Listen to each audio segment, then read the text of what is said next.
E olha, pela primeira vez, a fatia de mercado do ChatGPT da OpenAI caiu para menos de 50%. Segundo o relatório produzido pela empresa de análise Sensor Tower, os usuários estão migrando para outras plataformas. Entre os principais concorrentes que ganham agora espaço estão o Gemini do Google, o Claude da Anthropic e o Grok da XIA. Para detalhar um pouco mais essa disputa acirrada pelo topo da tecnologia mundial e o impacto disso, claro, no mercado, a gente conversa agora com o Fernando Miranda, que é colunista aqui do CNN Money. Fernando, meu querido, muito bom dia para você. Eu já quero entender se a gente aqui está falando de uma perda de participação do ChatGPT ou, na verdade, de um aumento realmente de capacidade da concorrência em expandir a sua base de dados para conquistar cada vez mais clientes. Do que se trata exatamente esse levantamento? Bom dia. Bom dia, Débora, bom dia, ouvintes.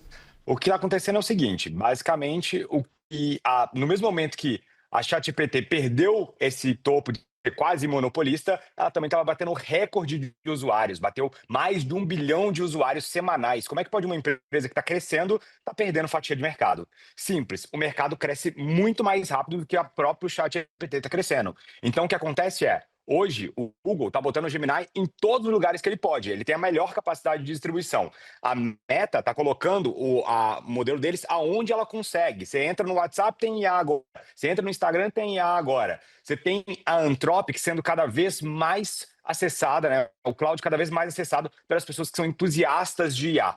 Então, o que acontece é que, na verdade, o mercado todo está crescendo, mas o ChatGPT, a OpenAI, está crescendo um pouco mais devagar do que o mercado. Então, aquela história de que rising tide lift all boats, né, uma maré alta levanta todos os barcos, está acontecendo na IA, mas alguns barcos estão crescendo mais rápido do que outros, estão subindo mais rápido. Agora, durante muito tempo o mercado acreditou que teríamos um vencedor nessa corrida aí de inteligência artificial, né, tendo alguém como líder, como foi o caso do Google na era dos buscadores digitais, né, que acabou dominando realmente ali o mercado. Esses números sugerem então que a inteligência artificial pode acabar aparecendo mais com o mercado de streaming, por exemplo, que vários coexistem ao mesmo tempo, com usuários tendo mais de uma inteligência artificial dependendo da demanda? Excelente análise, é exatamente isso que a gente está vendo. Então, o que está acontecendo agora é que as pessoas usam cada agente para uma coisa diferente. Então, por exemplo, hoje, para uso corporativo, o cloud está ganhando. Por isso que o cloud, inclusive, está vencendo o jogo da monetização, né? Então, hoje, o cloud tem menos usuários, mas tem uma recorrência, uma receita anual maior e também tem a maior parte da sua base como usuários pagantes diferente da OpenAI.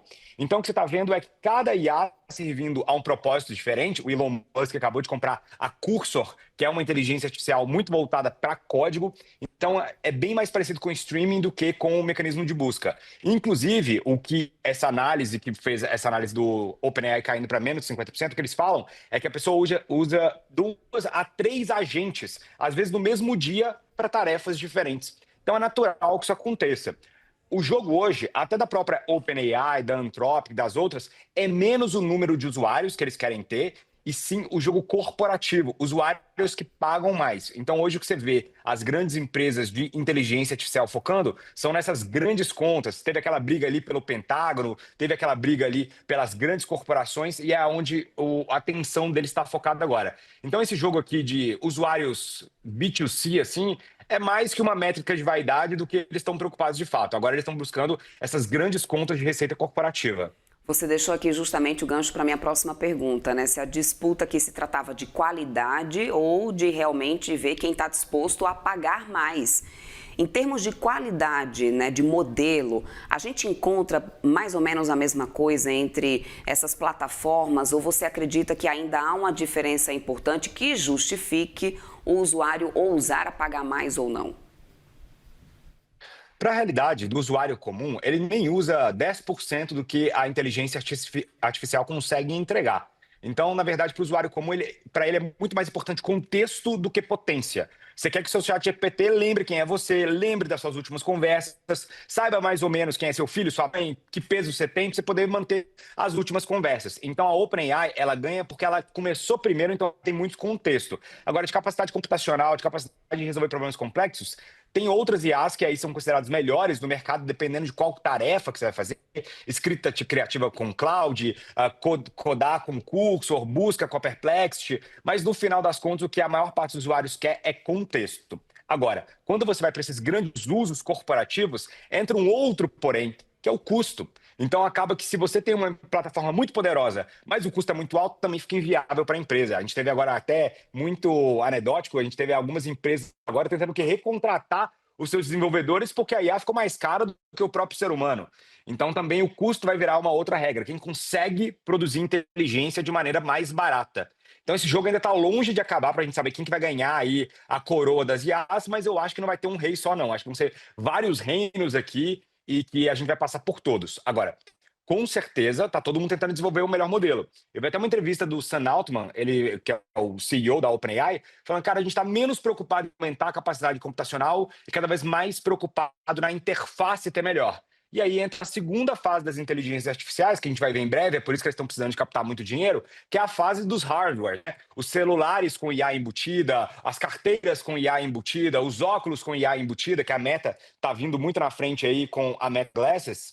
Então, o que eu acho que vai acontecer agora é que a gente vai ver menos o modelo avançando demais, o modelo ficando cada vez mais inteligente e mais usos para o modelo. Dentro do seu celular, dentro do seu óculos, dentro da sua casa. Você vai estar dentro da sua casa e falar, Meta, faz tal coisa. OpenAI, manda fazer tal coisa. E isso vai ficar cada vez mais normal. Acho que é onde as empresas estão indo. Uso corporativo e hardware. Realmente esse aspecto econômico é muito importante nessa disputa, Fernando. Agora, isso me deixa aqui uma dúvida. Com mais concorrência, existe talvez aí esse risco das empresas investirem bilhões, né, de dólares em infraestrutura sem conseguir captar uma receita suficiente para cobrir esses investimentos? E por que eu te pergunto isso? Hoje, inclusive, a gente tem um movimento muito interessante acontecendo, os índices futuros de NASA que estão despencando aí mais de 3%, uma baita de uma liquidação no setor de tecnologia, porque há uma expectativa de aumento de juros lá nos Estados Unidos, o que encarece a dívida dessas empresas. Então, a alta captação, a necessidade de captar cada vez mais, põe também em dúvida, né, até onde essas empresas vão conseguir ter esse retorno. O que com certeza vai acontecer é que você vai ver uma quebradeira generalizada em breve de algumas dessas empresas. Como qualquer grande revolução tecnológica, você tem um monte de investimentos acontecendo, você tem a maior parte das empresas falhando, é normal quando você tem uma nova tecnologia, mas aquele que sobrevive no final se tornam grandes monopolistas, grandes empresas poderosas. A Amazon, Google, quantos buscadores a gente passou ao longo da nossa vida antes de chegar no Google? Quantos e-commerce, quantos marketplaces cresceram antes da gente chegar na Amazon e no Mercado Livre? Então é natural que isso aconteça, mas o que sobra no final são empresas muito sólidas, muito resistentes, novas tecnologias. Então, o saldo para a humanidade costuma ser positivo, porque a gente tem muito investimento em nova tecnologia. O grande risco hoje, que eu acredito que é onde o mercado está precificando, é o AI dumping da China, que o pessoal está falando, né? Pode acontecer, é um pouco conspiracionista, mas que a China está produzindo novos modelos de IA com uma velocidade muito grande e disponibilizando eles muito barato. Então, não justifica esse investimento trilionário que as empresas americanas estão fazendo, se a China consegue fazer o mesmo com 10% do dinheiro. Então, o grande risco que o mercado está vendo hoje é, será que precisa de investir tanto dinheiro para produzir esse pouquinho de receita? A grande tese é que, em breve, toda a economia será uma economia de IA. Então, eles terão pedacinhos, cobrarão pedágio de todos os negócios. Os bancos vão ter que pagar pedágio para as empresas de IA, as montadoras vão ter que pagar pedágio para as empresas de IA, todo mundo que faz dinheiro no mundo inteiro vai ter que pagar um pedágio para as empresas da IA. E o que os investidores estão comprando é um pedacinho desse pedágio futuro. Se vai se realizar ou não, aí é o grande questionamento. Porque pode acontecer de alguém desenvolver uma IA muito mais barata e todo esse investimento que as pessoas fizeram vai a zero. Ainda assim, toda a tecnologia que vai sendo desenvolvida durante esse período fica aí de legado para a gente.